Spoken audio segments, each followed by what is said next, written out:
Truffles are not the only candy, by obabscribbler. Truffles' pocket money burned a hole in his saddlebag. He could almost feel it sizzling through the fabric, the same way he could feel his belly aching from emptiness.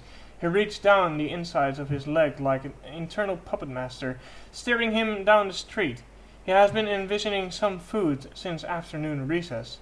When Miss Cheerly was talking about fractions, his hungry brain had even converted the pie chart of the chalkboard into an actual pie. The other students had giggled when he was drooling too much to answer his teacher's question when she called him.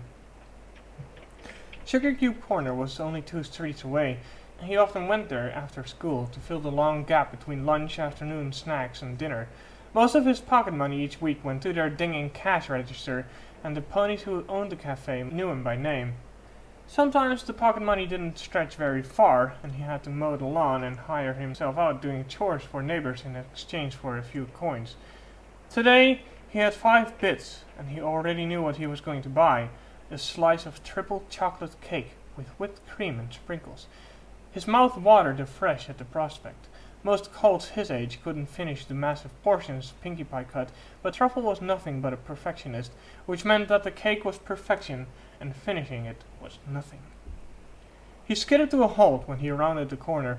A stripy pink and yellow safety barrier stretched from one side to the other of the street, behind of which a dour-looking stallion with a clipboard was talking to 2 much bigger unicorn stallions in hard hats. Several feet away, what looked like a geisha shot into the air through a large gash in the asphalt. Oh dear, oh dear, oh dear, oh dear, the clipboard pony was saying. We need to fix that water pipe as soon as possible, or it will be chaos. We? Muttered one of the big unicorns. Don't you mean you two? Do not worry, Mr. Fusspot. The other one sighed, as if he couldn't imagine the smaller pony doing anything else. We'll be done on time. The clipboard stallion bit his lip. But will you? Will you really? Oh dear, oh dear, oh dear, oh dear. Hey, you there, scat, you can't be here. Get along with you. Truffle took a step back. Me? Sorry, kid.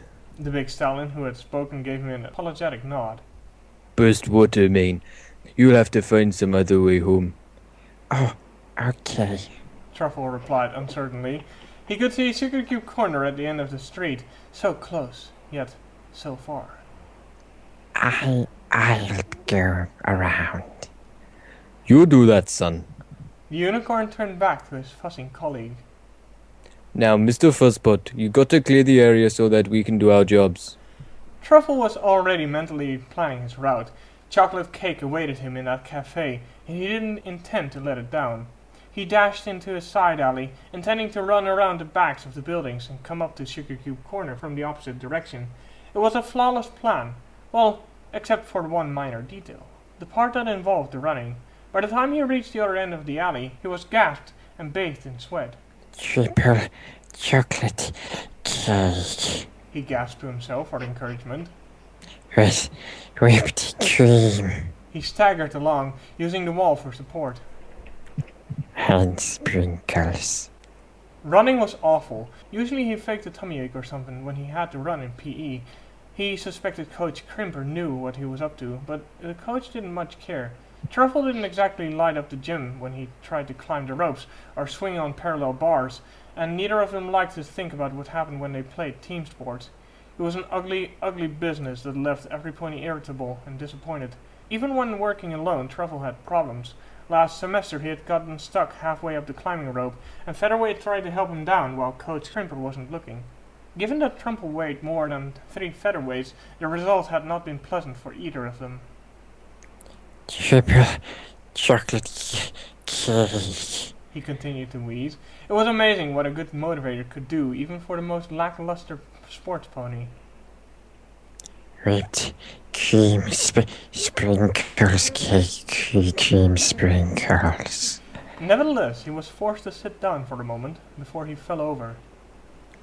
Cake cream. He slid down the wall, burbling encouragements to himself. A shop bell jingled.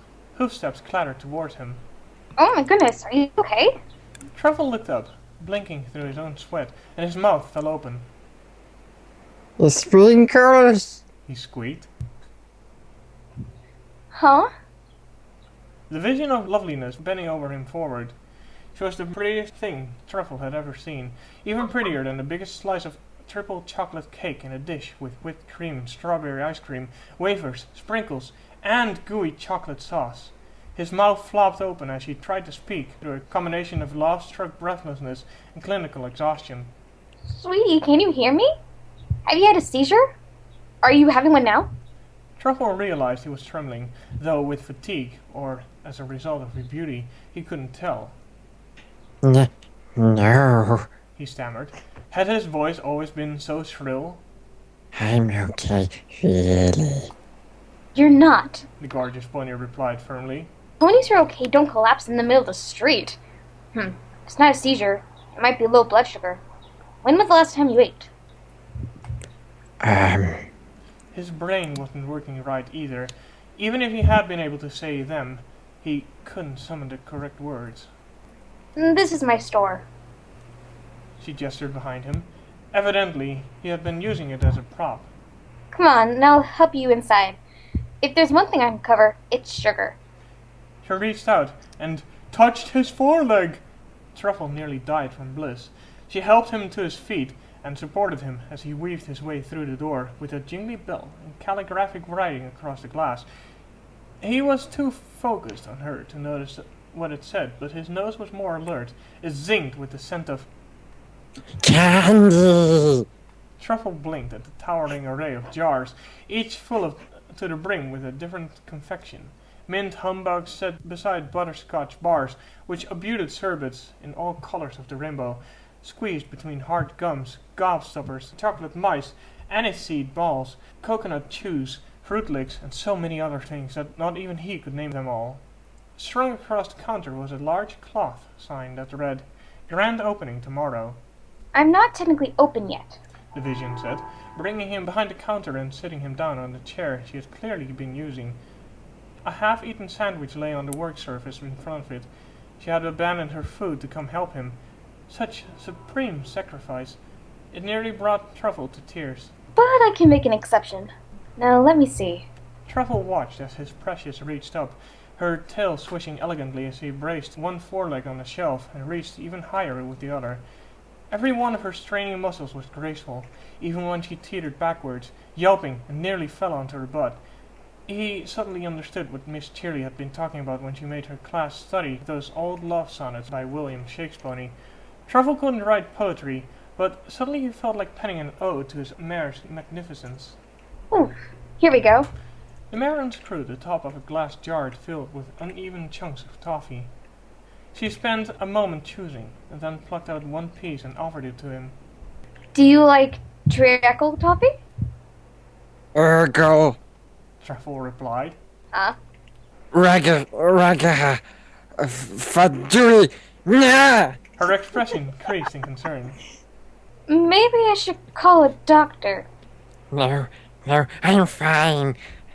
Truffle wrestled control of his faculties from the blithering idiot that had momentarily taken hold of him and accepted the toffee.